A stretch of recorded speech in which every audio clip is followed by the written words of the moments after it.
Mbola ampolony moa ireo traboina tamin'ny raha fipoana grenade teny Anosy no manaraka fitsaboana eny anivon'ny hopitaly ary araka nambara teo dia anisany ireny ny fianakavian'i Kevin ilay tovolahy kely namoy ny ainy. Vola rava fisitsira Kotarson kosa no nanao an'ity fanadihadiana iray manaraka ity.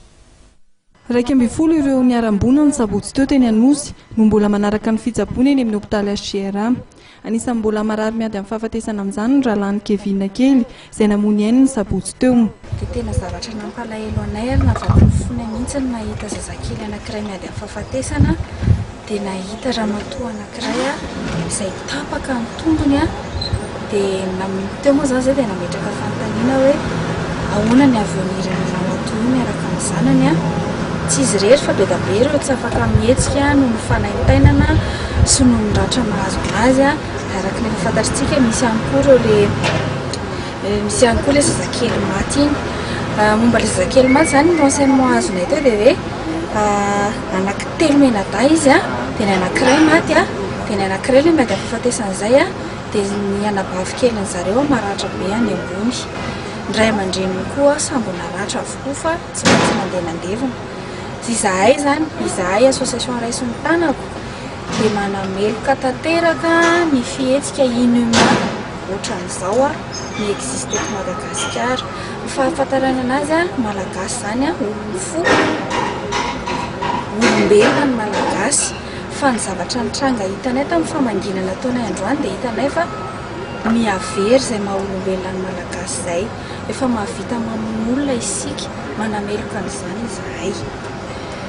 Ny antony dia tsotra fotsiny, aleo ny madinika tsy manatsiny hiaina amin'ny fiainana andavanandrony fa azavonona ny madinika fa tsy mety ho an'ny malagasy zany. Tsy nitaza-potsiny ny fikambanana raiso ny tanako izay mikarakara manokana ny ankizy sy olon-dehibe sahirana amin'ny fiainana andavanandro fa nanolotra fanampiana ho an'ny arambona tamin'ny fipoahana grenade ny sabotsy teo. Manameloka ny herisetra tao amin'ny ankizy madinika sy ny olona sahirana amin'ny fikambanana raiso ny tanako ary manao antsoavo ho an'ny malala-tanana mba hijery ny arambona. Manameloka ny fihetsika izay nitranga ny sabotsy 20 janoary lasa teo ny kandida ho solom-bavam-bahoaka Mapara.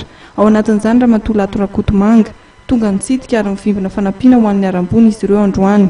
Eto zahay dia manome tsiny ary tena manameloka an'izany fihetsika tokony tsy ho atao izany. Tena fihetsika famonoana izay nitranga izay mampalahelo dia tonga izahay tondra ny voatsambon'ny tanana.